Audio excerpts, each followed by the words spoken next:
There's a great divide in the House of Zelda.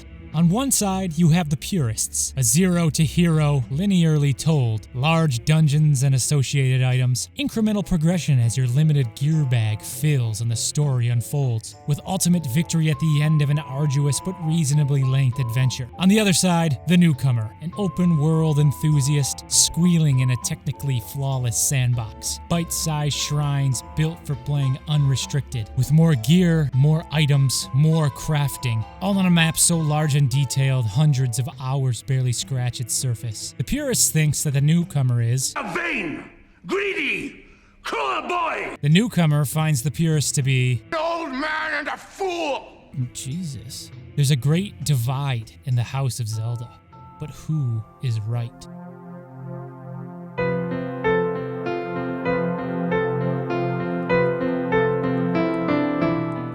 A recent IGN interview with Zelda producer Eiji Aonuma has caused general ire. When asked about the traditional linear Zelda, his reply contained words like more limited, more restricted, and nostalgia. As a big Zelda head, you could see how hand-waving away what made those games good as merely a memory of a better time would stick in my craw. That hurts me, Aonuma-san. But I tried to see it from his side. And so I rolled up my white tights and decided to give his perspective its due. I went back and I played some of those older titles. And what did I find, you ask? Well, these games, they're incredible. Truly. To elaborate, playing the original Zelda today was an anachronism I was not ready for. Its dungeons are many, its enemies tough, its secrets cryptic. While its overworld is readily traversed, I was surprised to find my playthrough more linear than the clamorings in my comments section would suggest. Oracle of Seasons follows a similar suit, paying homage to both the 2D and 3D titles that came before it, all while stamping its own identity, and cleverly utilizing the seasonal mechanics. Its map is more segmented, unraveled in pieces, that I'm tempted to call it a Metroidvania, and the best parts of that game are untangling each dungeon. I appreciated that after each, there was a hint of where to go next. I wasn't left completely clueless, but I still had to figure out the path for myself.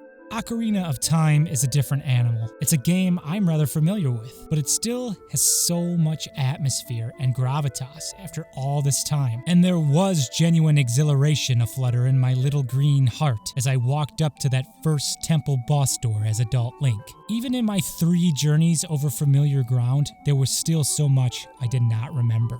That said, there was something that I felt I had especially forgotten, and which I never felt in this era of the Wilds. I am stuck.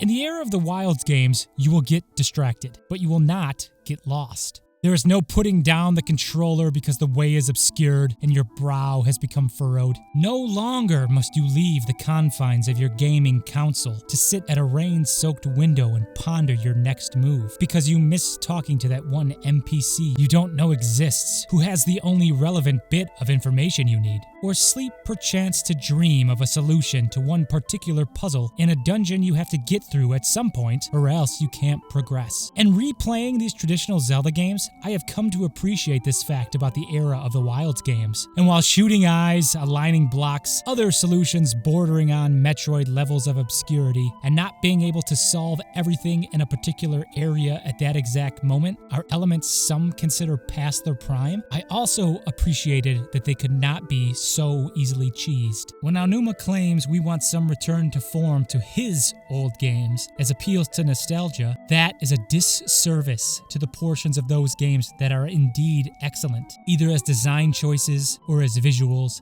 as story, as art.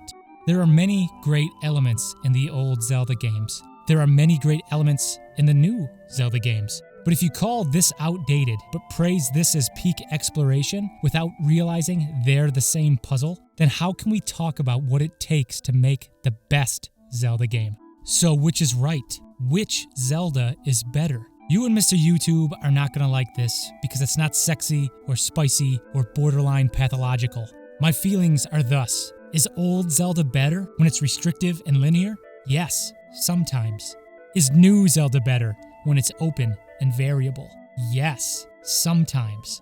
There's a great divide in the House of Zelda. So which Zelda is the best?